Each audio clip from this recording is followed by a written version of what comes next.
Hello and welcome to IBM TV. Today I'm joined by Harris Morris, Chairman and CEO of Wazee Digital. Harris, welcome to IBM TV. Thanks, Ben. Can we start by just telling us a little bit about Wazee Digital?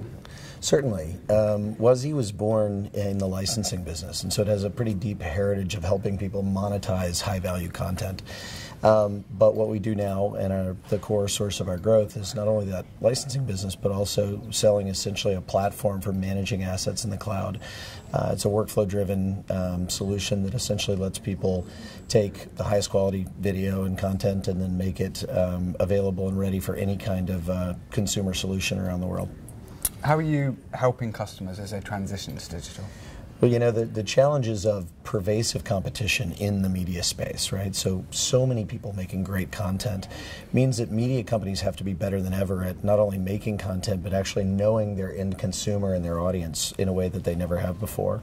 What that means is they've got to be able to make really good content and then repurpose it or multi-purpose it, you know, sort of think about make once, use many, or use any, you know, to any kind of platform or any type of promotional element, including social and digital, that a consumer may want to kind of interact with that content and find it.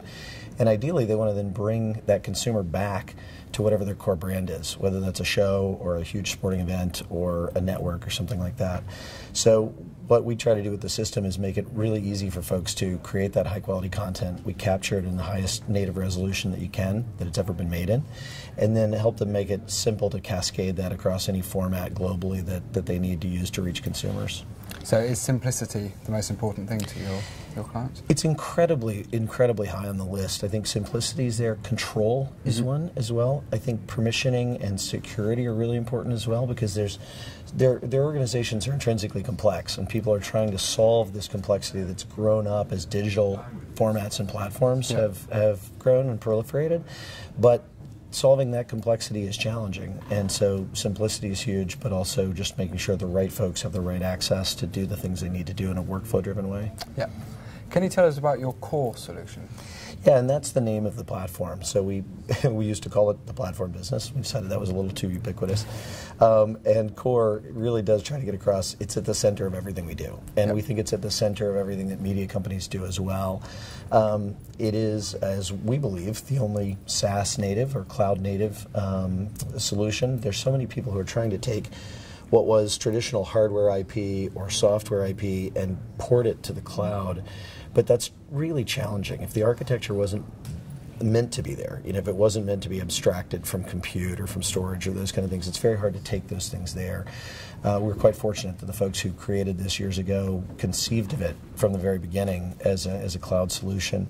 And so that means its scalability, its ability to grow and to burst to massive amounts of ingest and content and things like that is actually really, really strong. So you're one of the world's largest managed video and metadata platforms on a cloud-based service. What are some of the challenges that this presents? Yeah, we believe we are. We believe actually the biggest of the cloud-based ones, and like we said, the only one that's truly cloud-native. The challenges are things like, on an average day, we'll ingest, say, 20,000 assets, but that could burst to 200,000 on a big day. Or most recently, we're at a huge tennis tournament that happens to be happening right now in North America, and you're going to ingest, you know, long matches as well as, you know, hundreds and hundreds of highlights or clips or short form assets. So being able to handle things like that kind of surge capacity, massive reliability, security. We house the entire Pentagon archive. All of the footage for the DoD that's ever been declassified or is non-classified sits on core, and to be able to handle that kind of fairly sensitive material with the right amount of security and so forth is very important as well. So you must have quite complex security procedures in place holding data such as that?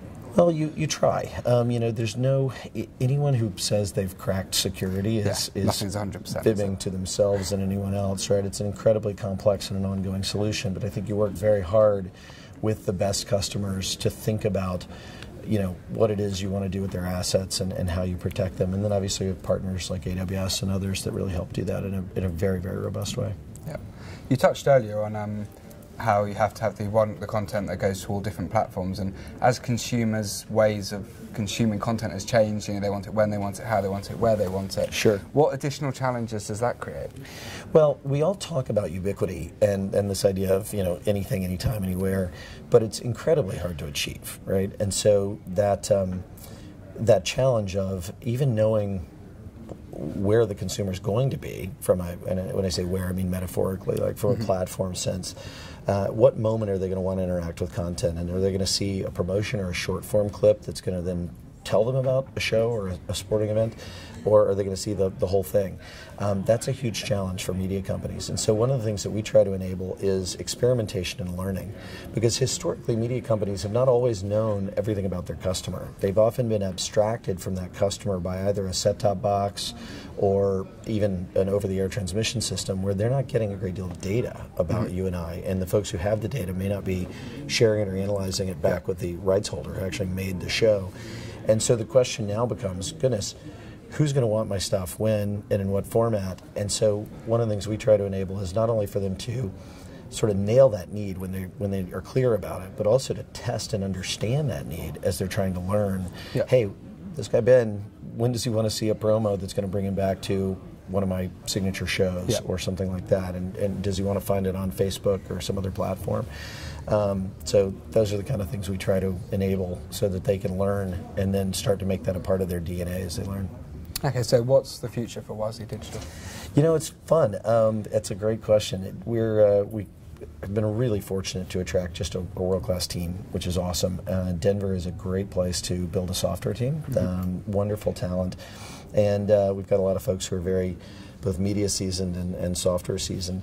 So we continue to just invest in the business and grow. I think continuing to sign up more great customers. We're quite fortunate to have a number of just wonderful names in the portfolio. Signing up more great customers and continuing to add functionality to the roadmap and the platform for core, and just see where we can take it.